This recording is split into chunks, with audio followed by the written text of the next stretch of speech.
They fired me on Tuesday for training fraud. By Thursday, I owned their company. But let me back up a little because this story starts like every great corporate disaster, with a meeting that could have been an email. I'm Howard Thompson, 49 years old, and I've been keeping servers alive since before most of these kids knew what a computer was. The fluorescent lights in conference room B were buzzing like angry wasps, and I was staring at a whiteboard where my 25-year career was being systematically erased by someone who probably thought IP address stood for intellectual property address. "We're pivoting to a cloud-first posture," Barbara Walsh announced, capping her dry erase marker with the kind of violent click that suggested she'd practiced this moment in front of a mirror. She's the CEO's daughter, 28 years old, with a Stanford MBA and the business sense of a chocolate teapot. "Howard, frankly, your department feels heavy. We need agility. We need disruption." She said disruption like other people say salvation. I adjusted my reading glasses and looked at the org chart she'd drawn.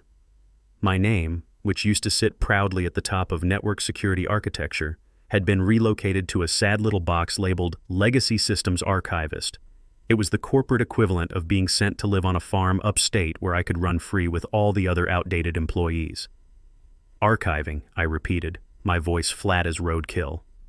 "So you're moving the servers, the security protocols, and the infrastructure management to where exactly?"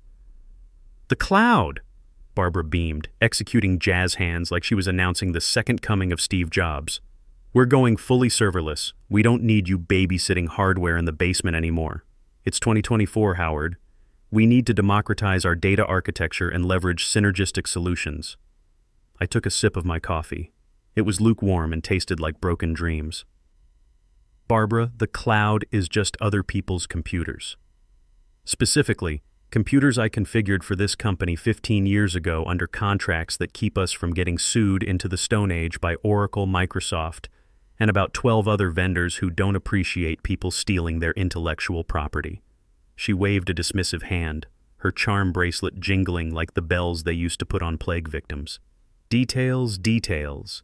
You're bogged down in the how, Howard. I'm thinking about the why. You'll transition to the archiving role effective immediately. Budget's being slashed by 75%, but don't worry, I'm leaving you a generous stipend for professional development. We want you to upskill. Maybe learn some Python, or how to use Slack without sounding like my grandfather complaining about kids these days." The room tittered with nervous laughter. A few junior developers stared at their shoes like they contained the secrets of the universe. They knew what I knew, that I was the only reason their spaghetti code didn't crash the production environment every time someone sneezed in the server room. "Understood," I said. The rage was building in my chest like steam in a pressure cooker, but my face remained calm as a frozen lake. "I'll focus on archiving and training. Lots and lots of training."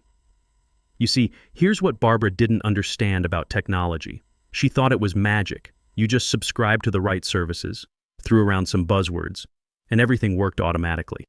She didn't realize that technology is plumbing, and if you fire the plumber, you're going to drown in your own mess. I walked out of that meeting carrying a cardboard box with my personal effects, a stress ball shaped like a server rack, my Army Cybersecurity Corps challenge coin, and a photo of my twin daughters at their college graduation.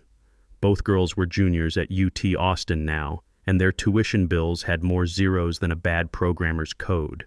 Instead of heading home to sulk or hitting O'Malley's bar to drown my sorrows in Maker's Mark, I went straight to my new office, a converted storage closet on the 4th floor that smelled like industrial bleach and shattered careers. I cracked my knuckles and opened the corporate training portal. Barbara wanted me to use the professional development budget. Outstanding. Time to give her an education she'd never forget. I navigated to the external vendor registration page and created a profile for a consulting firm called Sentinel Security Solutions. The business address was a P.O. box in Delaware, the same Delaware where half the Fortune 500 companies incorporate because the tax laws are friendlier than a golden retriever. The owner was listed as a blind trust I'd established 3 years ago when my divorce lawyer suggested I needed to protect my assets from my ex-wife, who had expensive tastes and a vindictive streak. Then I pulled up the company's asset inventory. Barbara thought she was streamlining operations, cutting the fat, modernizing our infrastructure. What she didn't realize was that I wasn't fat. I was the skeleton holding this whole operation together, and she'd just given me official permission to start removing the bones, one by one, and storing them somewhere safe. I started with something small and innocent, the SSL certificates for the customer portal. They were up for renewal anyway, and it made perfect sense to transfer certificate authority management to a specialized security vendor. I submitted the request through the proper channels, categorizing it under Advanced Cybersecurity Training, Certificate Management Protocols. The system automatically routed the approval request to Barbara Walsh. 2 hours later, my email pinged. Request approved. She hadn't even read it. She saw the word training and rubber-stamped it faster than a caffeinated postal worker, probably while ordering her daily $8 matcha latte and posting inspirational quotes on LinkedIn. "You want disruption, Barbara?" I whispered to my flickering monitor, lighting up a Marlboro Red. "Yeah, I smoke indoors. Sue me. Nobody visits the 4th floor except the cockroaches, and they don't complain. I'll show you what real disruption looks like." Over the next 6 hours, I quietly began reassigning ownership of the company's digital infrastructure. Domain registrations, cloud service accounts, software licensing agreements, all of it started flowing through Sentinel Security Solutions like water finding its level. By quitting time, TechFlow Solutions didn't technically own its own website anymore. I did. Well, Sentinel did. But since I was Sentinel's sole proprietor, it amounted to the same thing. The annual domain registration fees were due in 30 days, and guess who wasn't going to pay them? I walked out to the parking lot where my 2019 Harley Road King waited like a faithful dog in the Texas heat. The asphalt shimmered with that particular brand of Austin summer that makes you question your life choices. I patted the fuel tank affectionately. "Hang in there, girl," I muttered. "Daddy's about to fund that cross-country trip to Sturgis we've been talking about." My phone buzzed. Text from Barbara. "Hey H, make sure you clear out the server room by Friday. We're converting it into a wellness meditation space. Namaste." I stared at the screen until the backlight died.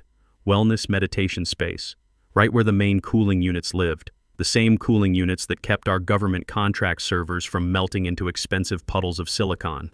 The same government contracts that required DoD-level security clearances and redundant backup systems.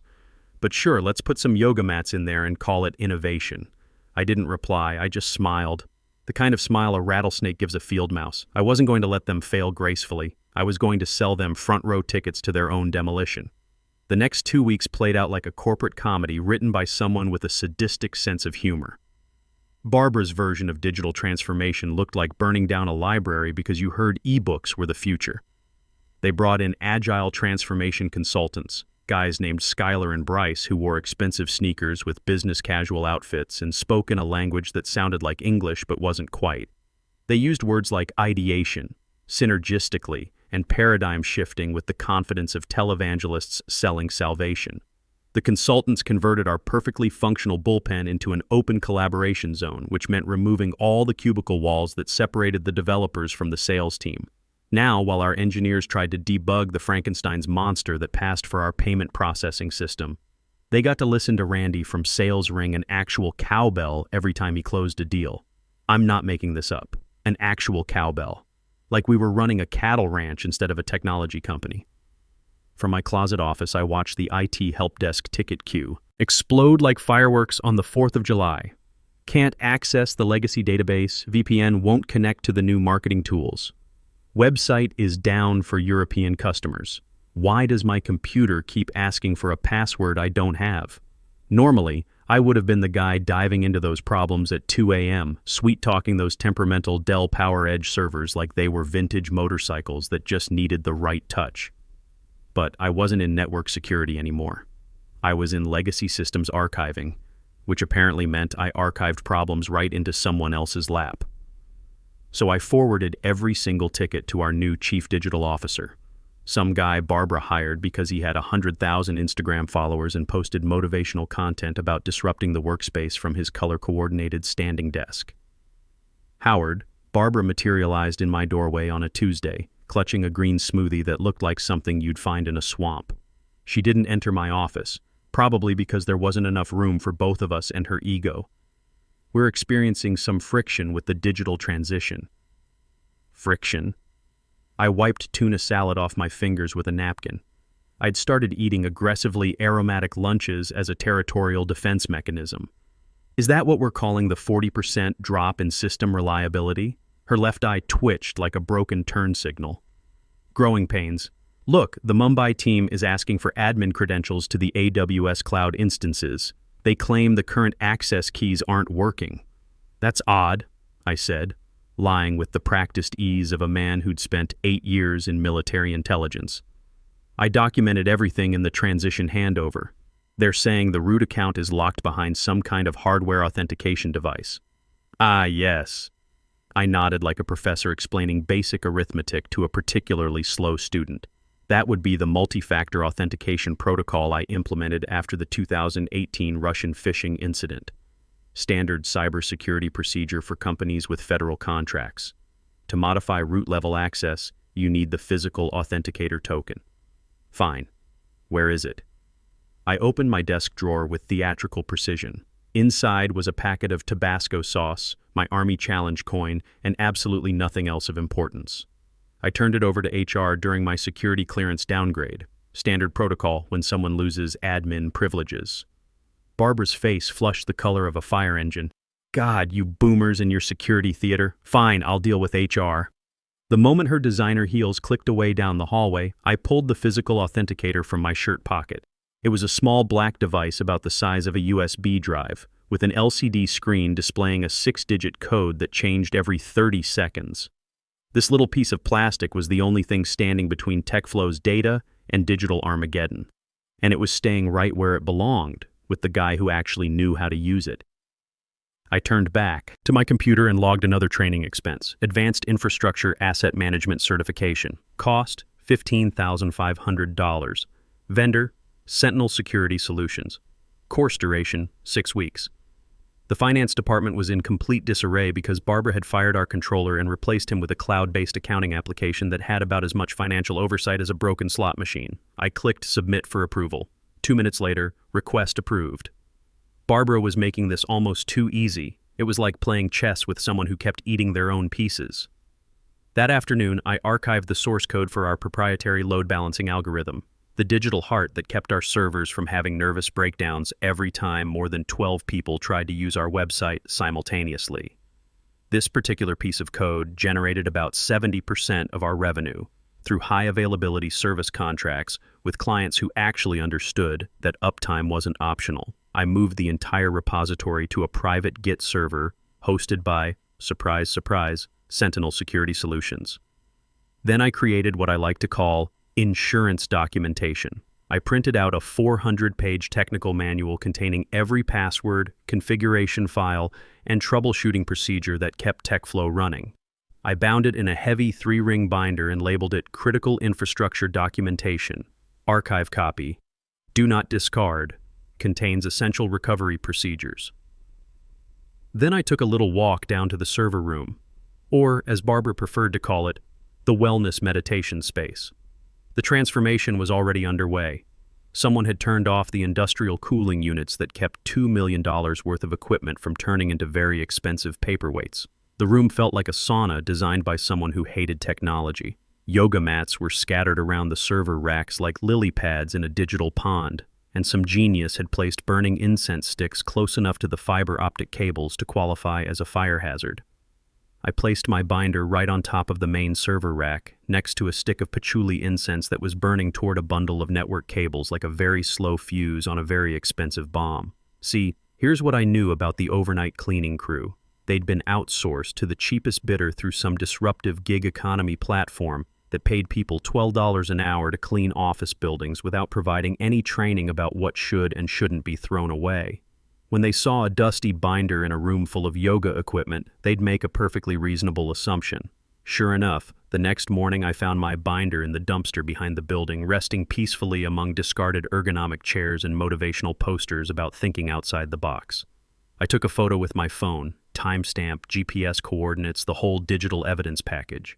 This wasn't just revenge, this was performance art, with legal documentation.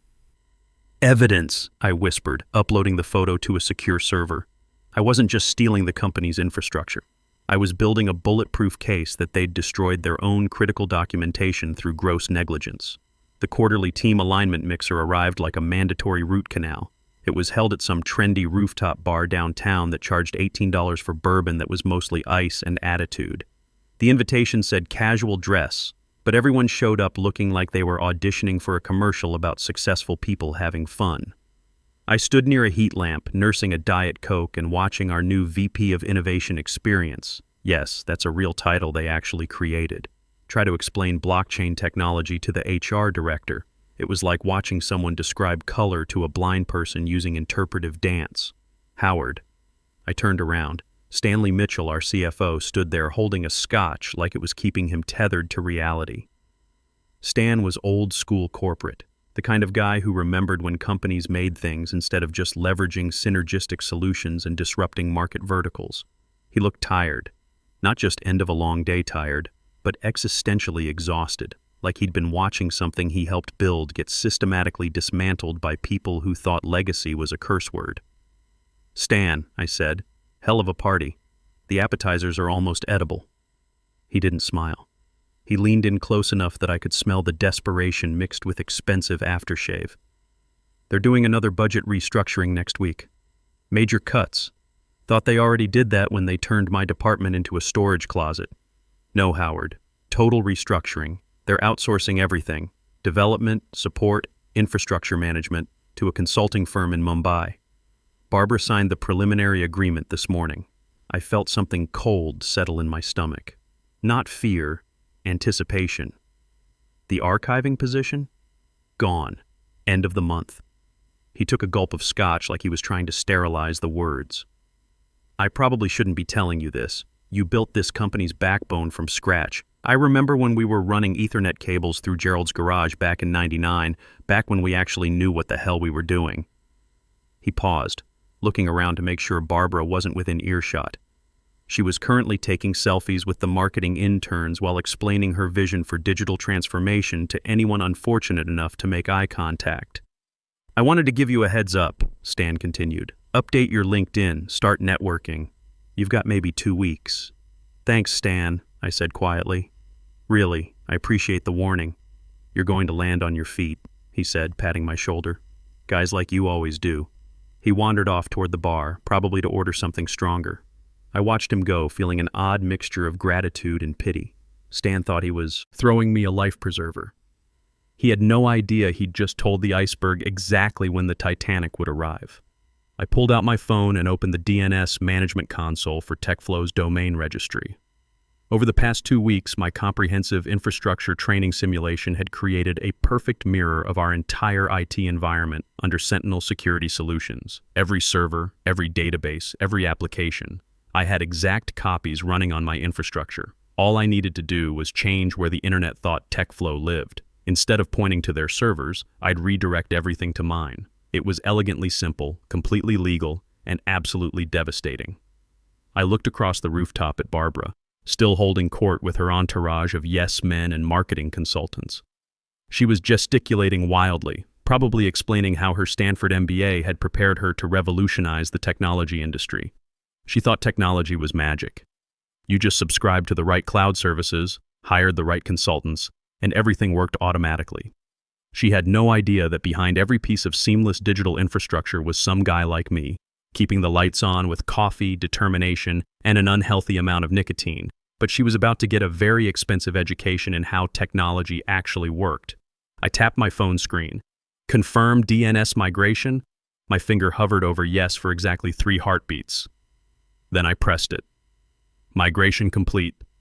Propagation time, 24-48 hours. A loading circle spun on my phone screen for about 10 seconds, then vanished like a magic trick.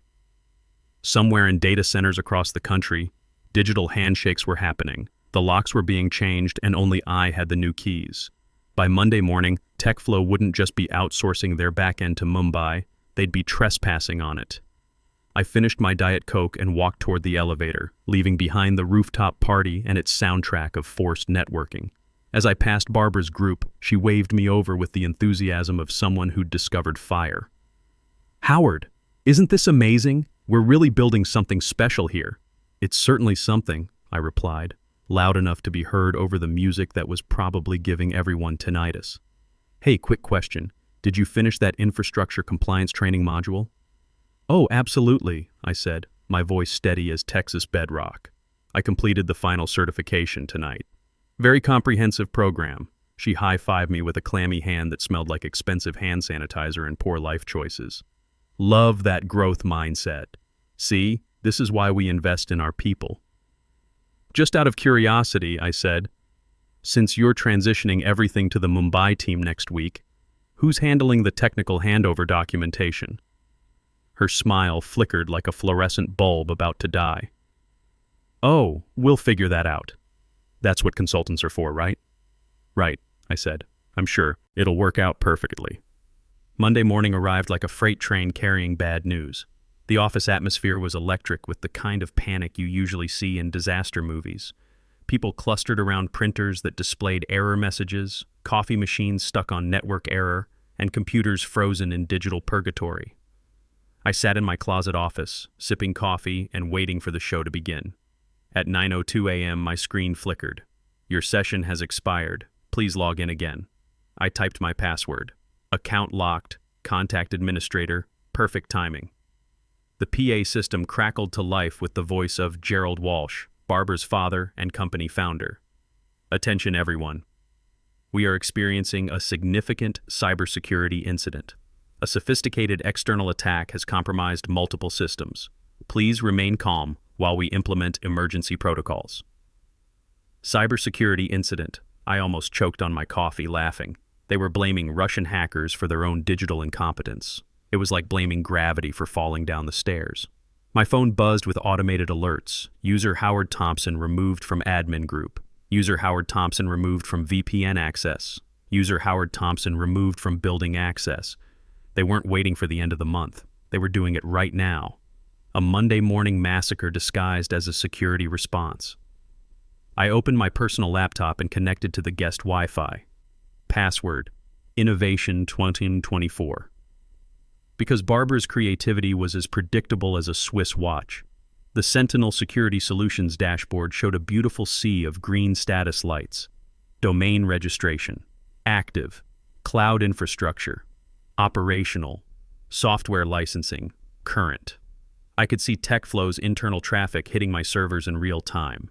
Every email, every database query, every customer transaction was flowing through infrastructure they no longer owned. But I'd set a 72-hour grace period. Everything would work normally for exactly 3 days, long enough for them to feel safe, not long enough to figure out what had happened. There was a sharp knock on my door. Patricia from HR stood there with 2 security guards, Ralph and Eugene. Ralph looked like he'd rather be anywhere else on planet Earth. Howard, Patricia said, clutching a clipboard like a medieval shield. We need you in conference room A immediately. There are serious questions about departmental spending irregularities. Is this about the cyber attack? I asked innocently. Just bring whatever company equipment you have and come with us. Conference room A felt like an Arctic wasteland designed by someone who hated comfort. Barbara sat at the head of the table, flanked by a lawyer who looked like he billed by the syllable and some IT consultant frantically typing on a tablet that probably couldn't access anything. Howard, the lawyer began, sliding papers across the table. We've identified significant discrepancies in training expenditures over the past quarter. I'm sure everything's documented properly, I said. Barbara slammed her hand on the table hard enough to make the water glasses jump. You spent $85,000 on training, workshops, certifications, consulting fees. Who the hell is Sentinel Security Solutions? A specialized cybersecurity firm, I replied calmly. They provide infrastructure management training for companies with federal contracts. Everything was approved through proper channels. Approved by who? I reached into my jacket and pulled out a folder. The guards tensed like I was drawing a weapon. I slid a budget authorization form across the table, signed by Barbara Walsh, dated 2 months earlier. Her face went through several shades of red before settling on something that matched a fire truck. I sign hundreds of these. I didn't know you were embezzling money to some shell company. Careful with the accusations, I said, my voice dropping to the tone I used to use with insubordinate soldiers. Sentinel is completely legitimate. Every dollar spent produced tangible results. Assets were secured, systems were archived, compliance was achieved. Secured where? The IT consultant squeaked. We can't access any of our core systems. That's because someone locked out the system administrator, I explained patiently. If I still had admin privileges, I could fix this in about 10 minutes. But since I'm just a legacy archivist... "You're fired!" Barbara screamed, jumping to her feet. "For cause! Embezzlement, sabotage, gross misconduct." "Embezzlement's a serious charge," the lawyer warned nervously. "I don't care. I want him gone. I want him sued. I want..." My phone rang. I glanced at the screen. "Excuse me," I said politely. "This might be important." "Don't you dare!" I answered anyway. "Hello, Gerald." Barbara's father's voice was barely a whisper. "Howard, we need to talk. The building. The lease." "Ah, yes," I said, watching Barbara's face slowly drain of color. "Red Oak Properties contacted you about the overdue rent? You own our building? Bought it 6 months ago when Midwest Investment Group put it up for sale. Prime real estate, reliable tenant." I paused. "Well, mostly reliable." Barbara's mouth opened and closed like a fish gasping for air. "The rent payments Barbara kept promising were in the mail?" I continued cheerfully. "Yeah, those never arrived. 90 days past due qualifies for immediate eviction under Texas commercial real estate law." "Howard," Gerald's voice cracked through the phone speaker. "What do you want?" I looked directly at Barbara, whose face had gone completely white except for 2 bright red spots on her cheeks. "I want a 3-year infrastructure management contract, $2.8 million annually. And I want Barbara to personally sign the new lease at $28 per square foot instead of the $18 you were paying." Barbara finally found her voice. You can't... This is... "Business," I said, standing up and straightening my jacket. "Nothing personal." I walked to the door, then paused and looked back at Barbara, who was staring at me like I'd just grown a second head. "Oh, and Barbara, that training you kept talking about, consider this your final exam. Congratulations. You just learned the most expensive lesson of your career." I walked out of that conference room, past the confused security guards, through the lobby filled with panicking employees, and into the Texas sunshine. My Harley was waiting in the parking lot like a faithful friend. I put on my helmet, started the engine, and rode toward home with the sound of a very expensive education echoing behind me. Sometimes the best revenge isn't destruction. Sometimes it's teaching someone the true cost of their ignorance. And sometimes, if you're really lucky, you get paid $2.8 million a year to do it.